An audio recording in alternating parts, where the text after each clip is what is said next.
बोलिए श्री वृंदावन बिहारी लाल की जय हो। सप्ताह ज्ञान यज्ञ की जय हो। श्री स्वामी जी महाराज की जय हो।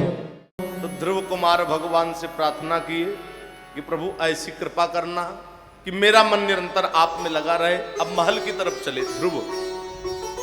तो किसी ने राजा उत्तानपाद को यह खबर दे दी कि आपका बालक वापस आ रहा है, बहुत से थोड़े समय में बहुत बड़ा कार्य करके वापस आ रहा है। तो राजा उत्तानपाद राजद्वार पर खड़े हो गए स्वागत करने के लिए ध्रुव का। और जैसे ही ध्रुव आते हुए दिखाई दिए, दौड़ करके ध्रुव के गले में माला डाल दी, महल में ले आए। देखो, महल में जितने लोग थे सबका प्रेम बालक ध्रुव में। तो राजगद्दी पर किसको बैठाए? ध्रुव। इस दृश्य को जब माता सुनीति देखी, सुनीति के नेत्रों से अश्रुओं की धारा बह चली, सुरुचि के नेत्रों से अश्रुओं की धारा बह चली। अब ध्रुव कुमार शासन करने लगे। श्रोताओं, जब ध्रुव शासन कर रहे थे तो उसी समय यक्षों के साथ ध्रुव का युद्ध हुआ, क्योंकि उत्तम ध्रुव का भाई, सुरुचि का पुत्र उत्तम शिकार के लिए वन में गया, यक्षों के साथ युद्ध हो गया। तो बहुत सारे यक्ष मिल करके उत्तम को मार दिए और ये बात ध्रुव को पता चली। ध्रुव बोले, राजा मैं हूं और इस समय मेरे भाई को मार दिए, तो मैं इनके साथ युद्ध करूंगा। युद्ध करने के लिए निकल गए। तो यक्ष लोग लाखों की संख्या में और ध्रुव छोटे से बालक, छोटी सी सेना लेकर अपनी गए। श्रोताओं, अब यक्षों के साथ ध्रुव कुमार का युद्ध होने लगा। जहां लक्षण प्रत्यक्ष यक्ष आयुध में दक्ष, बोले धाय भक्ष भक्ष पक्षवान से दिखान। कोई कक्ष पै सवार, कोई मक्ष पै सवार, कोई अक्ष विकराल वीर राक्षस महान। कोई कहे गक्ष गक्ष, कोई कहे भक्ष भक्ष। तेग काढ़े स्वच्छ स्वच्छ, किए लक्ष्य नृपजान। तहां तेज अंशुमान, धराधीश धीरवान। ध्रुव जाहिर जहान, बाण छोड़े बेप्रमाण। ध्रुव कुमार को जब यक्षों ने देखा तो यक्षों ने कहा, किसी ने कहा बंदी बना लो, किसी ने कहा मार दो ध्रुव को। तो ध्रुव कुमार से नहीं रहा गया। ध्रुव अपने धनुष में एक बाण चढ़ाए और एक बाण छोड़ते थे वो कई बाण यक्षों की सेना का संहार होने लगा। ऐसा युद्ध करने लगे ध्रुव, लग रहा था कि यक्षों का संहार हो जाएगा, अब यक्ष बचेंगे ही नहीं। लेकिन सब देवता लोग आए स्वयंभू मनु को लेकर के। ध्रुव के दादा स्वयंभू मनु आए, बोले बेटा ध्रुव, तुम 5 वर्ष की अवस्था में भगवान को प्राप्त कर लिए हो, तो भगवान भक्त होने के कारण इस बैर भाव का अंत कर दो, ये युद्ध तुम बंद कर दो। तो देखो, समर्थवान होते हुए भी ध्रुव अपने दादा स्वयंभू मनु की बात माने और युद्ध को बंद कर दिए। तो यक्षों के राजा कौन थे? कुबेर थे। कुबेर बड़े प्रसन्न हुए। अब प्रसन्न होकर के कुबेर आए ध्रुव के पास, बोले, भो भो क्षत्रिय दायाद परितुष्टोस्मीयते नघ। क्षत्रिय राजकुमार ध्रुव, मैं तुम्हारे ऊपर बड़ा प्रसन्न हूं कि समर्थवान होते हुए भी तुम अपने दादा स्वयंभू मनु की बात मान करके इस युद्ध को बंद कर दिया। मैं बड़ा प्रसन्न हूं, तुमको जो वरदान मांगना है मेरे से मांग लो। ध्रुव कुमार बोले, मेरे कोई वरदान नहीं चाहिए। और वरदान मांगने के लिए कौन कह रहा है? कुबेर।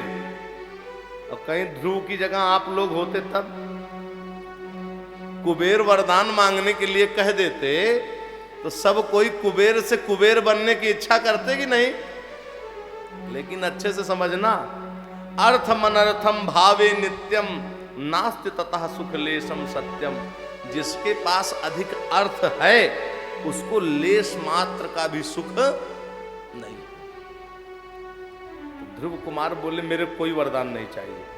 कुबेर ने कहा, नहीं, कोई ना कोई वरदान तो आपको मांगना पड़ेगा। ध्रुव कुमार बोले, ठीक है, अगर कोई वरदान देना चाहते हो आप, कुबेर से बोले, तो ये वरदान दो कि मेरे हृदय में भगवान की अखंड स्मृति बनी रहे, मैं एक क्षण के लिए भगवान को ना भूलूं, एक क्षण के लिए भी मैं भगवान का ध्यान करना ना भूलूं। कुबेर ने वरदान दिया।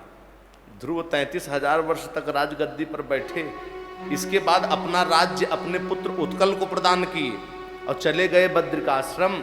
और बद्रिकाश्रम में जाकर के दिन रात भगवान का नाम लेकर के अपने नेत्र से आंसू बहाते थे।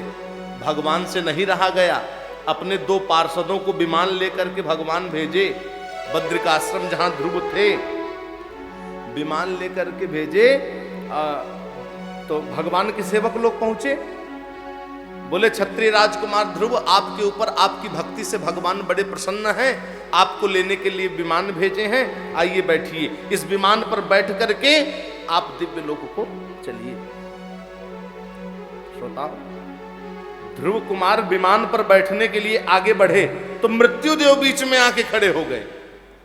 मृत्युदेव बीच में आके खड़े हुए, बोले महाराज ध्रुव, आपको विमान में बैठने में परेशानी होगी, आप अपने चरण को मेरे सिर पर रखिए और विमान पर बैठ जाइए। भला सोचिए श्रोताओ, जो मृत्युदेव दूसरे के सिर पर अपना पांव रखता है, वो मृत्युदेव भगवान के भक्त ध्रुव से बोला कि आप अपने चरण को मेरे मस्तक पर रखिए, विमान पर बैठिए। अब ध्रुव कुमार मृत्युदेव के सिर पर पांव रखे और जब विमान पर बैठे, वो विमान दिव्य लोक को जब जाने लगा, उस समय देवतागण धुंदवी बजाते हुए पुष्पों की वर्षा करने लगे। श्रोताओं, अब ध्रुव कुमार का विमान जब बहुत ऊपर चले गया तो ध्रुव कुमार बोले, रे माता सुनीति को तो मैं साथ में लाया ही नहीं। ध्रुव घबरा गए, व्याकुल हो गए। श्रोताओ, भगवान बोले मेरा भक्त मेरे धाम में आ रहा है, अब मेरे धाम में आते समय मेरा भक्त व्याकुल हो तो ये मेरे को शोभा नहीं देता। श्रोताओ, भगवान ने ऐसी लीला की, ध्रुव क्या देखते हैं कि माता सुनीति का विमान उनसे आगे आगे चले जा रहा है। तो इससे सिद्ध होता है श्रोताओ कि पुत्रवती जुबती जग सोई, रघुपति भक्ति जासु सुत होई। तो ध्रुव कुमार अपनी माता के साथ भगवान के परम पद को प्राप्त किए।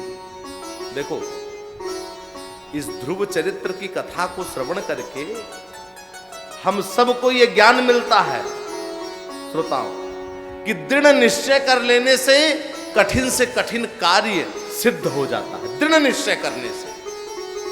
लेकिन यह निश्चय करना पड़ेगा कि देहम व पातयामे कार्यम व साधयामे, इस कार्य को मैं करके रहूंगा, नहीं तो शरीर का त्याग कर दूंगा। लेकिन देखो, ये संकल्प किसी को कष्ट पहुंचाने के लिए मत करना, या नहीं तो संकल्प करो इसका ये नुकसान कर दूंगा, नहीं तो मैं ही नहीं रहूंगा। अगर ऐसा संकल्प करोगे तो भगवान आप लोगों की सहायता नहीं करेंगे। अगर ये संकल्प आप लोग भगवत प्राप्ति के लिए करोगे तो भगवान आप लोगों की सहायता करेंगे। और देखो, सुनीति की तरह हर माताओं को चाहिए कि अपने बालकों को बाल्यावस्था से ही धार्मिक शिक्षा दें, क्योंकि भगवत भक्तों, इसी में राष्ट्र की भलाई है, इसी में कुल की भलाई है, और इसके विपरीत न राष्ट्र की भलाई है न कुल की भलाई है। राष्ट्र हित के लिए श्रोताओं अपने बालकों को धार्मिक शिक्षा। देखो, भगवान भक्तों के हित के लिए विविध प्रकार से स्वरूप धारण करते हैं, विविध प्रकार की लीला करते हैं। इसलिए भगवान के चरणाश्रित भक्तों को चाहिए कि वो अनन्य भाव से निरंतर भगवान के चरण कमल में प्रेम करते रहें, निरंतर भगवान के चरण कमल में अनुराग करते रहें।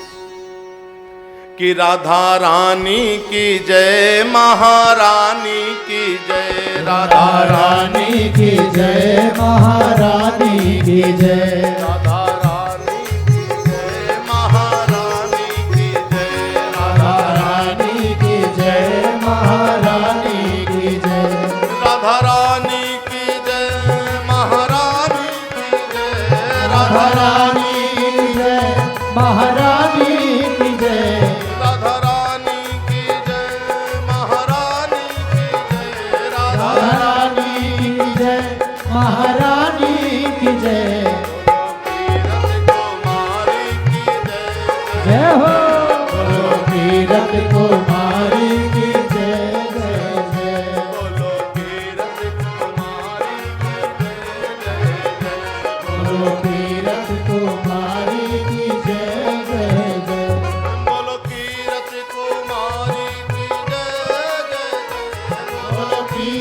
कुमारी की जय जय जय राधा रानी की जय महारानी श्री राधे महारानी की जय महारानी की जय महारानी की जय राधा रानी महारानी की जय महारानी की जय बोलो वृंदावन बिहारी लाल की जय जुगल सरकार की जय श्री गोपाल लाल की जय श्री राधा वल्लभ लाल की जय हो सनातन धर्म की जय हो श्री स्वामी जी महाराज की जय हो गोलोक धाम गमन महोत्सव की जय हो जय जय श्री राधे जय जय श्री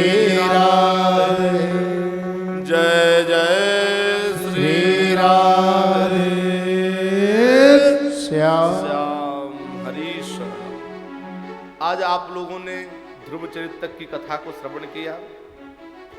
कल यहाँ जब पुनः कथा प्रारंभ होगी तो मैं आप सबको वामन अवतार तक की कथा का वर्णन करके सुनाऊंगा।